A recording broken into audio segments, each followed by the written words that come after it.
Mike Bohn here in Ottawa with UFC headliner Donald Cerrone, who fights Al Iaquinta on Saturday night. Donald, this is your fourth fight in Canada, undefeated so far. Canada's been good to you. Are you going to be the Canadian cowboy here soon? The Canadian cowboy. Yeah, man, I like Canada. Now they let me across their border, so it's okay.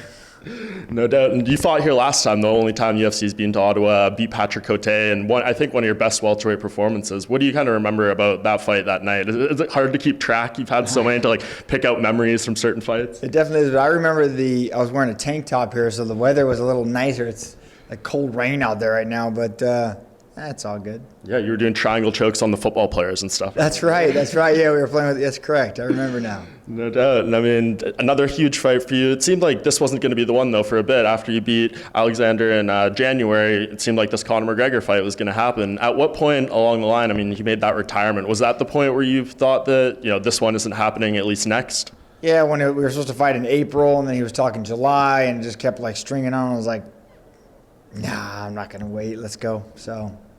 Yeah, I mean, at what point were you just I'm done with this? Was it when you heard the retirement, or when they just came to you with another offer? Yeah, it was before. They were trying to figure out what they're going to do with Al, and I'm like, I'll fight Al. Let's go ahead, yeah. So, because right now I'd still be waiting on Conor. It sucks. But, hey, let's go out, make some money. Yeah, it seemed like a Nate Diaz rematch was even talked about a little bit there, too. How close was that to materializing? God, all of it was. It was crazy. All these guys were like, yes, yes, yes. And then when they got the option, they're like, So, and Nate was even at 85, and I was like, yeah, whatever. So, it don't matter. Yeah, and I mean, I know the ultimate goal here is to get back to the title and everything, and Al is a very big step towards making that happen. That's a good fight. Obviously, it doesn't come with the cachet of Conor McGregor, but still a very tough opponent, highly ranked. Does that make you happy just in terms of the matchmaking and where you're trying to go here? Oh, man, any fight makes me happy. I love it all. So, Al, just another guy. Not hunting him down or anything, but hey, his ranking's good. On the way to the title, so it'll be great. Yeah, and he told this interesting story in an interview he did. He was very close to fighting you in his UFC debut, way back in the day in 2011 or 2012 or whatever it was. It was going to be a short notice opportunity for him. It didn't end up panning out. He ended up going through the Ultimate Fighter and then being here. I assume for your reaction there, you weren't aware of that fight nearly materializing years ago. Yeah, I had no idea. I mean, the UFC is weird. They when the opponent gets hurt or something happens, they cast the net out, right, and they offer it to a bunch of people. So I wasn't oh no, Al. I had no clue. I mean, they figure out how they want to do all that, but I'm sure he might have got a call, and it'd have been great then. It's gonna be great now. Yeah, and obviously, even greater now considering where you guys are ranked and everything, and what you've done with your career. Do you keep track of guys like that? It seems like you didn't know them, but former opponents, we just had Mike Perry and Jim Miller won over the weekend. Do you kind of follow these guys after you fight them at all? No, I don't really follow the sport too grand, but.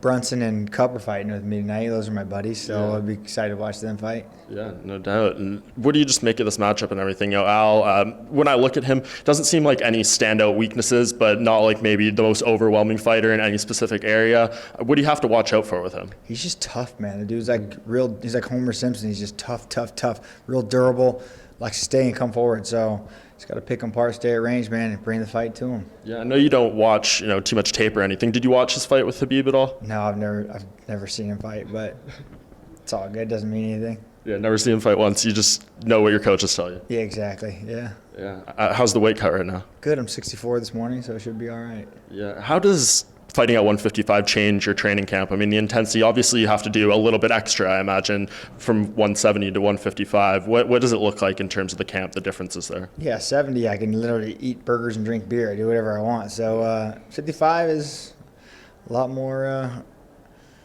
going on, for sure. So harder training, watch what I eat, and just more involved. Yeah, absolutely. And we have to get the update on fatherhood and everything. We know it's been good to you. I know you're posting photos of you teaching your son to swim and everything. I know you got a little pushback on that one, but just how's it evolving? How's it changing, as he gets older? And I'm sure your perspective changes almost every day with that. Yeah, it's so cool, man, just watching him grow up and be able to do more and more and more. And the swimming thing is funny to me. It's man, I'll raise my kid however I want. And I put him in swim classes. I'm not just drowning him in a pool. There's lifeguards and my instructors there, so it's all part of it. But he loves it. I put his goggles on, he puts his head in the water, and he just goes. So it's he loves it. Yeah, they'll be up here obviously for the fight, right? Oh yeah, him and Graham will get here on Thursday. Yeah. When you're walking to the cage, you see him standing there and everything, or being held. Does that change anything, like your mentality? Like, does it help something click a little bit more? Oh yeah, it's like a primal feeling for sure. It's cool. It's really cool. That's awesome. And undefeated as a father now. I'm sure we want to keep that going. Just in terms of, you win this fight, we talk about the goal of getting to the title. It seems like Khabib and Dustin Poirier are going to unify in September. With Tony Ferguson out, it seems like the winner of this fight could be, right there. Is that how you feel about it too? I know you said originally maybe 2 wins and I'm there. Yeah. Like I said, they're in September. It'd be awesome. I'm coming. So be ready. Yeah, do you think this Conor fight does happen potentially? Who knows, man? I'll take it if it does, of course. If not, I'll take whoever's next. I don't care. I love my job. I love fighting, and here we go. You're not chasing him though, right? Nah, I'm not chasing him. My chase is over. It's done. Exactly. And for you going into this one, 41st Zuffa fight. That's the record for UFC, WC, Strikeforce Pride, all this stuff. Most wins 22, most stoppages 16, most wins by kick 7, most bonuses 16. When I list those off, is there anything that stands out? I know you don't really care about the records, you don't revel in them too much, but is there one that I just say there? Whether it's fights, wins, finishes, that stands out? 41. That's crazy. This would be my 41st. Yeah. It's cool. Yeah, you were previously tied with, I think, Dan Henderson, Vanderlei Silva, who had 40, but they fought in Pride and UFC and everything, and Strikeforce even at points. Yeah, I see everyone, they get new records, like most wins at 55, and I'm like, that's cool. Nah, man, 41 fights, that's pretty awesome. I want 50 Zuffa fights, or UFC fights, so that's like my goal. I don't know how many I have of those, but keep going until we get it. Yeah, I think this is UFC fight number 31. Do you feel like you've had 41 fights under this umbrella? Nah, it's crazy. It's awesome, though. It's cool, man. 41's a lot. It is. And another main event goes down Saturday, ESPN Plus, Ali Quinta, Donald Cerrone. Thank you much for the time, Donald. You're welcome.